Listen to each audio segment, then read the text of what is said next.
What's up, everybody? I am Taylor, and I'm powerless over life, but not my reaction to life. I created this YouTube channel to share from my heart, my experience, strength, and hope, my truth, and what I've learned from other people since I've been in 12-step programs, and also life experience in general, and the things I had taught myself through research the past decade.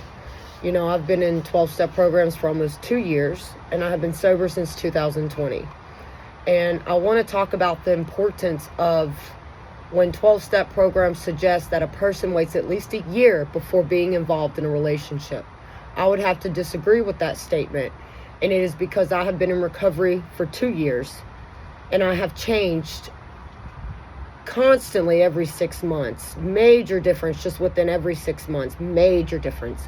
So for me, if I would have gotten a relationship within a year of being in recovery, the relationship I would pick that I have, the relationship that I would have picked the first year of being in recovery is not the relationship I would have picked if I had 5 years of recovery. It would have been two completely different people. And for me, I didn't understand what it meant when a person would say you cannot truly love someone else until you learn to love yourself. I would get so angry when I would hear that statement, because I would say, well, I love them more than I love myself. And, in my experience with my past relationships and marriages, I've been in a lot of abusive situations, physically, emotionally, verbally, criticizing, talking to me like crap, whatever. And the reason I chose these specific types of relationships is because that's what I was comfortable with. That is what my brain could predict. That is what my brain knew. With growing up in a dysfunctional home where your caregivers, the people you're supposed to feel safe with, the people that are supposed to show you love, they yell at you, they criticize you, they blame you, they judge you. And they do that to other family members and other people in their lives too. So they're not just doing it with someone they claim they love. They're also doing it with themselves. And what I have learned, if a person cannot talk to themselves nice, or treat themselves nice, or not lie to themselves, if a person cannot be honest with themselves, and they don't have self-awareness to become honest, then they cannot give that to you. They cannot give that to me. They cannot give to me what they don't have. And I think as a human being, we crave affection. We crave attention. We want to feel appreciated. We want to feel loved. We want to be seen. We want to be heard, and we want to be understood. If somebody could just understand my pain, that would make me feel better. If somebody could just show up for me emotionally, that could make me feel better. And throughout my life, there have been people to try to show up for me emotionally, to try to support me. And it was never enough for me. And looking back, I see why. It's because it's insanity to try to search within someone else what I should be searching within myself. I can give myself everything that I have searched for in other people. But I had to be willing to heal from my past. I had to be willing to face the past in an honest, courageous way. And that's what 12-step programs helped me do. I couldn't even look in the mirror. Like, the things I have done to myself and to other people because of my addiction, it crippled me. I would ruminate in my past. I was so miserable, so negative. Like, I wanted everybody to feel my pain. I didn't like to see other people happy. I didn't like to hear about other people's growth. And so I've been very careful since I've been in recovery about who I associate with. For me, I like to observe people, because you can learn a lot by a person by observation, a lot. And when I first meet somebody, I don't tell them my whole life story like I used to. I'm very careful about who I talk to about specific issues and things in my past. And that is based on my experiences. That is based on being judged, criticized, blamed, whatever. If I don't feel safe with somebody, I am not going to be vulnerable. And that's the reality. My guard is going to be up. And I am going to be in survival mode, because my brain is scoping and analyzing everything in my environment. My brain can remember things that I cannot, that I am not consciously aware of, that I am not. So what I've learned with me is also going to in-person meetings and being out just around people in general. I'm not really a sociable person like I used to be back in the day, and it's because life has happened. I have seen how people can be, and that's a scary thing. People are unpredictable. They can mask, they can show you what they want you to see. And honestly, you don't really know a person until you have moved in with them and have lived with them for about 6 months. Sometimes they can show their true colors in the beginning, in the dating stage, but most of the time they do not. But a person can only get away with masking for so long. And the reason I am talking about this and connections with others is because I spent my entire life settling for less because I didn't think I deserved the best. And I couldn't expect to be in a relationship, in a healthy relationship, when I had no idea how to be healthy myself. People gravitate towards people that are like themselves. And the more I started putting myself around people who were honest, encouraging, happy, grateful, all these things, who were willing to work on themselves, who were working an honest program, the more I associated with these people, the more it started to rub off on me. We are what we hang around, and that is a very true statement.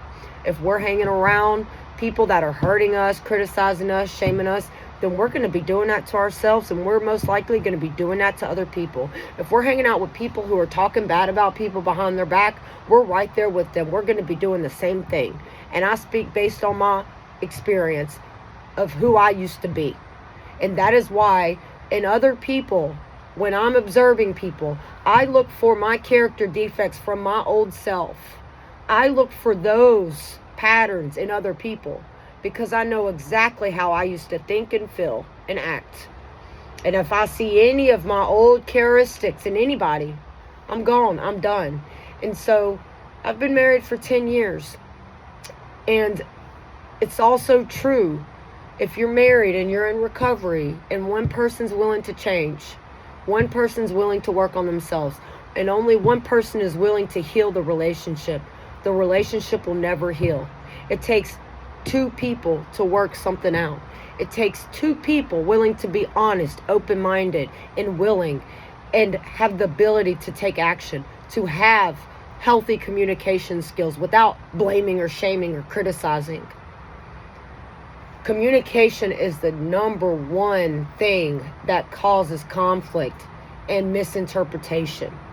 Always communication.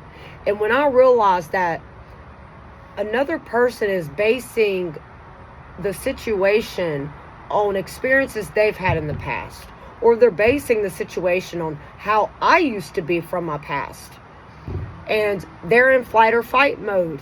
It's impossible to talk to somebody that is in flight or fight mode because all logic goes out the window.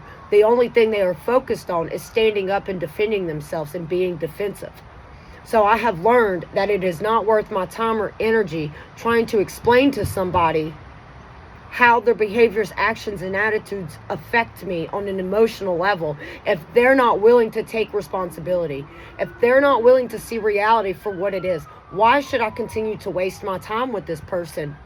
What are my motives for being with this person? What is this person doing for me?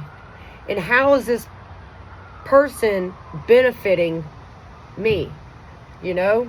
So the more I grew in recovery, the more I started to love myself, the more I started depending on myself emotionally.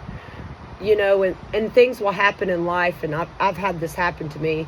The more I grew in my program and grew and healed, I've had many people back away from me. Many people give me sideways looks. Many people, want to not get excited anymore when I'm sharing my growth. I've had a lot of that happen to me. And I never thought that if I changed my life, there would be haters. I never, not once, took that into consideration. I never once thought that was even possible because I thought if I'm being honest and I'm doing the right thing, everybody will like me. Well, that's not true. That is definitely not true. And I learned from, a very hard experiences, many hard experiences. And I get very dysregulated when I share at some meetings. And I get dysregulated some meetings that I go to in person. But somebody said something very interesting to me the other day. They said when they get dysregulated, it's because they're not feeling safe.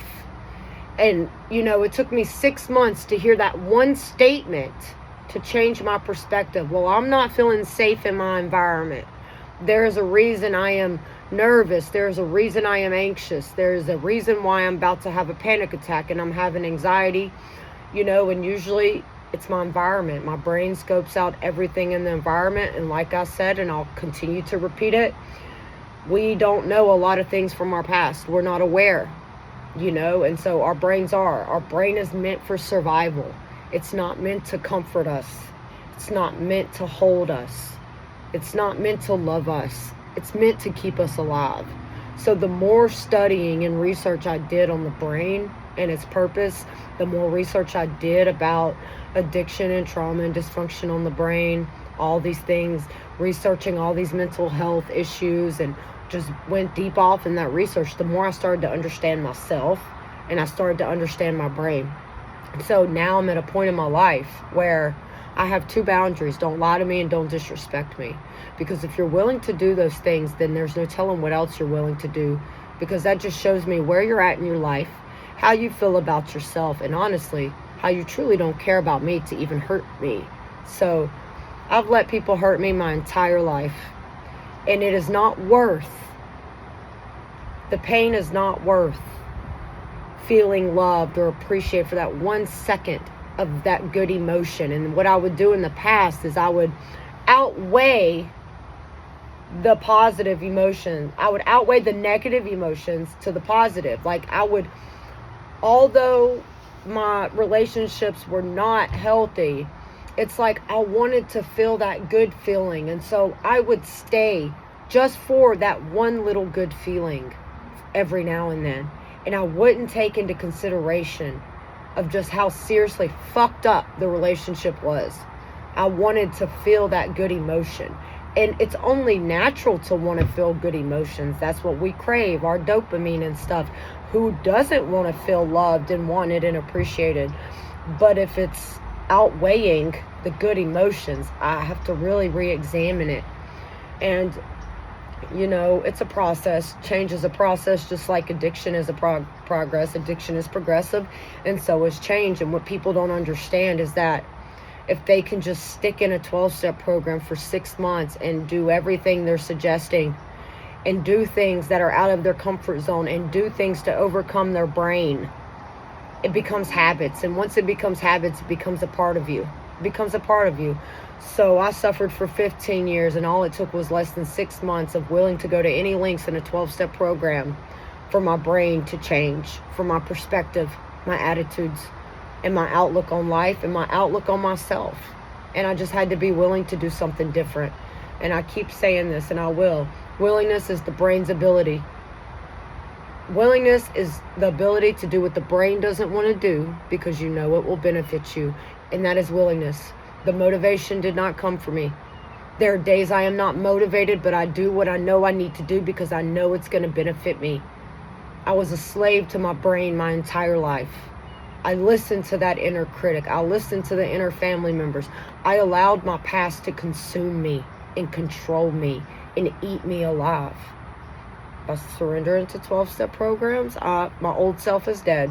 My old self, and I know what the future self wants. And so I've got to put myself first. I've got to put my recovery first, because if I don't, it's not going to work.